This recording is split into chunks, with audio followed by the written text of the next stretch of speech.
Storybook, the industry standard workshop for building, documenting, and testing user interface components in isolation.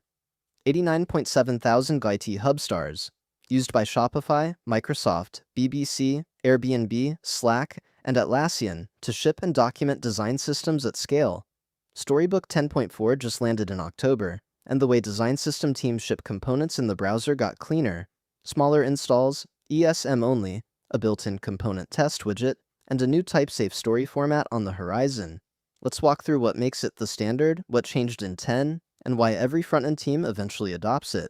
Pull up storybook.js.org and the pitch lands fast. Stories are component variants, one file, every state, fully typed.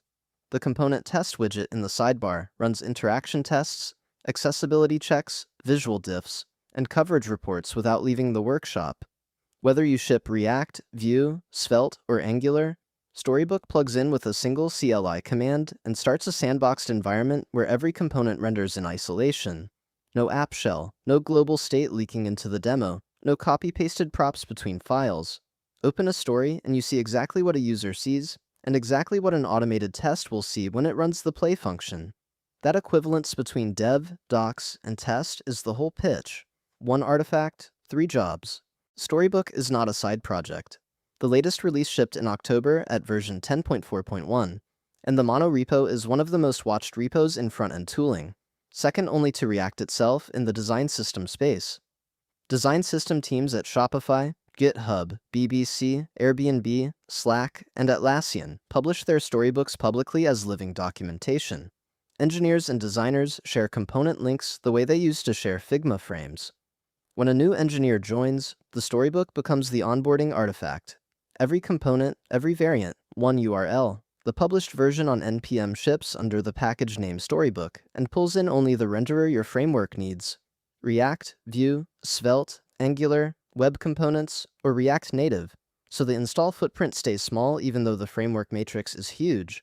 Bootstrapping Storybook into an existing project is one command. npx Storybook at latest init detects the framework. React, Vue, Svelte, Angular, Web Components.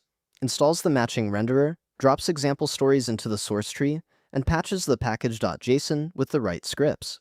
6 seconds later, you have a working dev server on port 6006.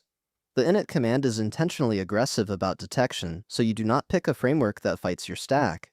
It also writes the .storybook folder with 2 files, main.es controls which framework, which add-ons, and where to find stories. Preview.es configures the global decorators, themes, and parameters every story inherits. Done with the CLI, the rest of the work happens in the browser. A story is just a JSX file. Component story format, CSF, exports a default with the component metadata and named exports for each variant. Here the button component has a primary variant and a disabled variant.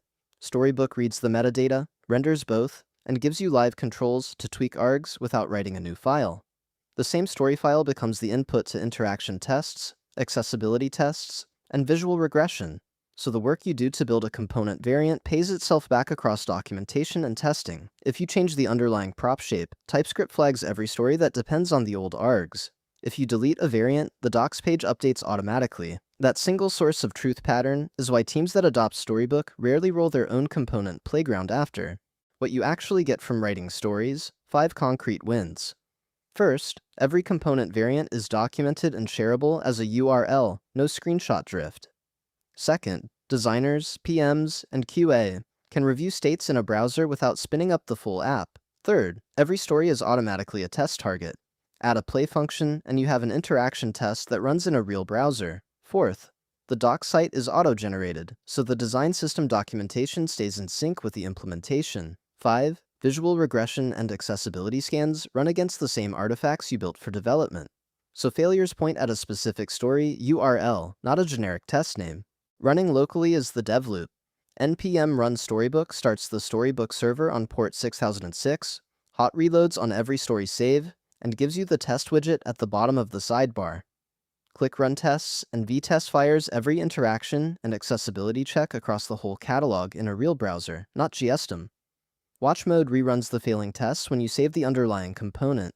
Same artifacts in dev and CI. The test runner ships as the @storybook/addon Vitest package. And the same suite that gates a pull request runs in your local browser.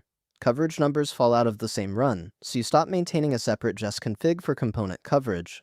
One config, one runner, one set of stories. Over on the GitHub repo, Storybook is a monorepo with the renderers, the CLI, the testing add-ons, and the add-on ecosystem all in one tree. 40+ official packages: React, Vue 3, Svelte, Angular, React Native, the Vitest add-on, the A11y add-on, and the Docs add-on. The Discussions tab is where the framework roadmap gets debated. Storybook 9 and 10 both had their plans posted as discussion threads months before release. Pull requests from Shopify and BBC engineers ship every week, and the contribution guide walks new contributors through running the monorepo locally with pnpm. The repo is the design system community's town square. Storybook 10 dropped in October, and the headline change is bundle size. The published code is now ESM-only. That is the one breaking change. Install size is 29% smaller, and the distribution is unminified, so you can step through Storybook itself in the debugger. CSF Factories, the new type-safe authoring format, graduated from experimental to preview for React, and will be the default in Storybook 11. sb.mock landed for module mocking, modeled on Vitest's vmock but simpler and more robust. Svelte 5 runes and snippets work directly inside stories. The Next.js integration is now Vite-powered and is a drop-in replacement for the old Webpack one. Minimum node is 20.16, 22.19, or 24+. Storybook 9 represents the most developer-centric release yet. The bundled testing widget finally makes component testing as natural as writing the story itself. Martin Metodiev, front-end engineer. The bet that a story is the right unit for both documentation and testing looks more right with every release. When the same file feeds the docs, the dev loop, the visual test, and the CI gate, you stop maintaining 4 representations of the same component. That collapse is the real Storybook win. Teams that used to keep a style guide site, a Jest snapshot suite, a chromatic visual harness, and an A11y audit script all separately now have one input, the story, that fans out to all 4 outputs.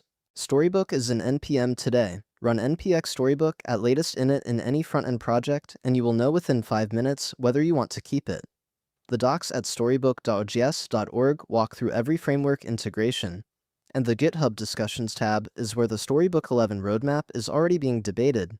If you maintain a design system, ship a component library, or just want your team to stop arguing about which Figma frame matches production, Storybook is the artifact that ends that argument. URLs are below. Hit subscribe at Prism Labs for more developer tooling deep dives.